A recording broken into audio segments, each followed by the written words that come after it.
The monarch thus: the reverend Nestor then, great Agamemnon, glorious king of men, such are thy offers as a prince may take, and such as fits a generous king to make. Let chosen delegates this hour be sent, myself will name them, to Pelides' tent. Let Phoenix lead, reverend for hoary age, great Ajax next, and Ithacus the sage. Yet more to sanctify the word you send, let Hodius and Eurybates attend. Now pray to Jove to grant what Greece demands, pray in deep silence, and with purest hands.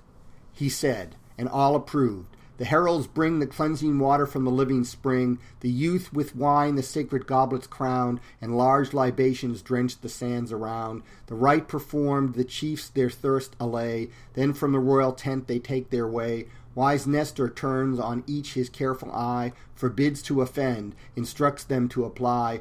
Much he advises them all, Ulysses most, to deprecate the chief and save the host.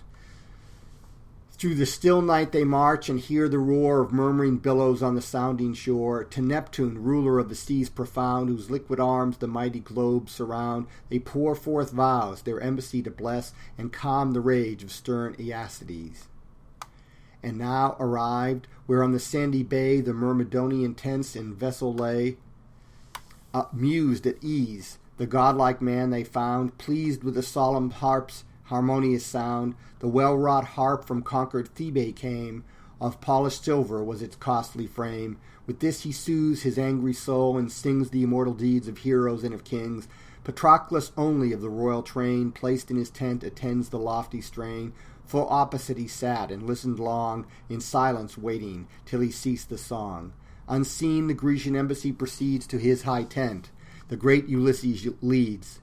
Achilles, starting, as the chiefs he spied, leaped from his seat, and laid the harp aside. With like surprise arose Menoetius' son. Pelides grasped their hands, and thus begun. Princes, all hail! Whatever brought you here of strong necessity or urgent fear, welcome, though Greeks, for not as foes ye came, to me more dear than all that bear the name.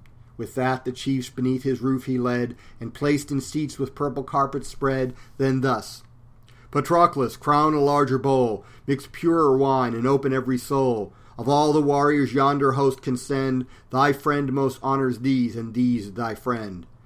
He said. Patroclus o'er the blazing fire heaps in a brazen vase 3 kinds entire. The brazen vase automaton sustains, which flesh or porker, sheep and goat contains. Achilles at the genial feast presides, the parts transfixes and with skill divides. Meanwhile Patroclus sweats, the fire to raise. The tent is brightened with the rising blaze. Then when the languid flames at length subside, he strews a bed of glowing embers wide. Above the coals the smoking fragments turns, and sprinkles sacred salt from lifted urns. With bread the glittering canisters they load, which round the board Menoetius' son bestowed. Himself opposed to Ulysses full in sight, each portion parts and orders every rite. The first fat offering to the immortals due, amidst the greedy flames Patroclus threw. Then each, indulging in the social feast, his thirst and hunger soberly repressed. That done, to Phoenix Ajax gave the sign, not unperceived. Ulysses crowned with wine the foaming bowl, and instant thus began his speech addressing to the godlike man. Health to Achilles! Happy are thy guests, not those more honored whom Atrides feasts. Though generous plenty crown thy loaded boards, that Agamemnon's regal tent affords, but greater cares sit heavy on our souls, nor eased by banquets or by flowing bowls. What scenes of slaughter in yon fields appear! The dead we mourn, and for the living fear. Greece on the brink of fate all doubtful stands, and owns no help but from thy saving hands. Troy and her aids for ready vengeance call, their threatening tents already shade our wall. Hear how with shouts their conquest they proclaim, and point at every ship their vengeful flame. For them the Father of the gods declares, theirs are his omens, and his thunder theirs. See, full of Jove, avenging Hector rise. See, heaven and earth the raging chief defies. What fury in his breast, what lightning in his eyes! He waits but for the morn to sink in flame the ships, the Greeks, and all the Grecian name. Heavens, how my country's woes distract my mind, lest fate accomplished all his rage designed. And must we, gods, our heads inglorious lay in Trojan dust, and this the fatal day? Return, Achilles, O return, though late, to save thy Greeks and stop the course of fate. If in that heart of grief or courage lies, rise to redeem, yet to conquer rise. The day may come when, all our warriors slain, that heart shall melt, that courage rise in vain. Regard in time, O Prince divinely brave, those wholesome counsels which thy father gave. When Peleus in its aged arm embraced his parting son, these accents were his last. My child, with strength, with glory and success, thy arms may Juno and Minerva bless. Trust that to heaven, but thou thy cares engage to calm thy passions and subdue thy rage. From gentler manners let thy glory grow, and shun contention, the sure source of woe, that young and old may in thy praise combine, the virtues of humanity be thine. This now, despised advice thy father gave, and check thy anger, and be truly brave.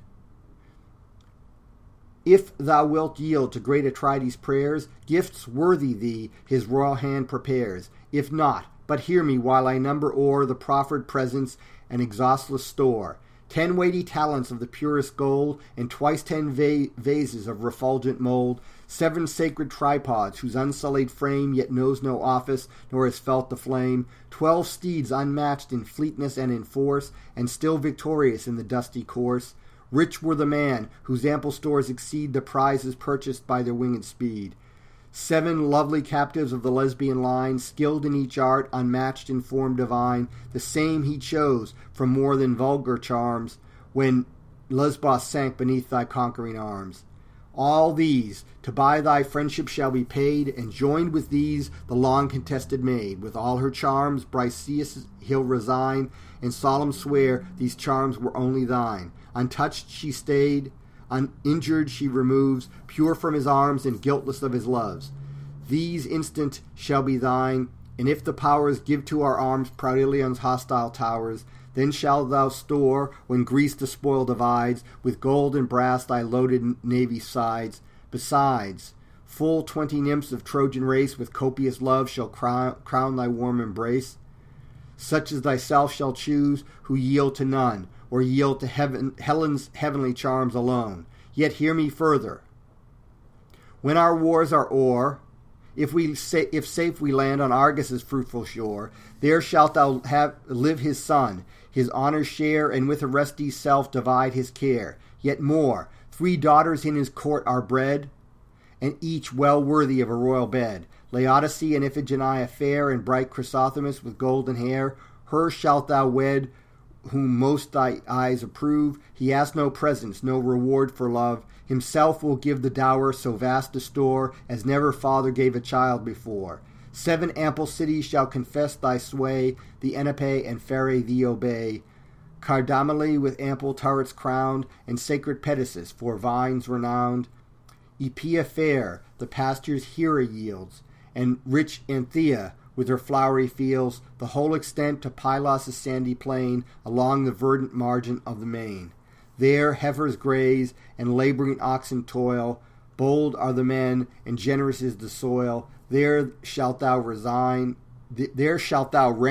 with power and justice crowned, and rule the tributary realms around. Such are the proffers which this day we bring, such the repentance of a suppliant king. But if all this relentless thou disdain, if honour and if in interest plead in vain, yet some redress to suppliant Greece afford, and be among her guardian gods adored. If no regard thy suffering country claim, hear thy own glory and the voice of fame. For now that chief, whose unresisted ire made nations tremble and whole hosts retire, proud Hector now the unequal fight demands, and only triumph to deserve thy hands.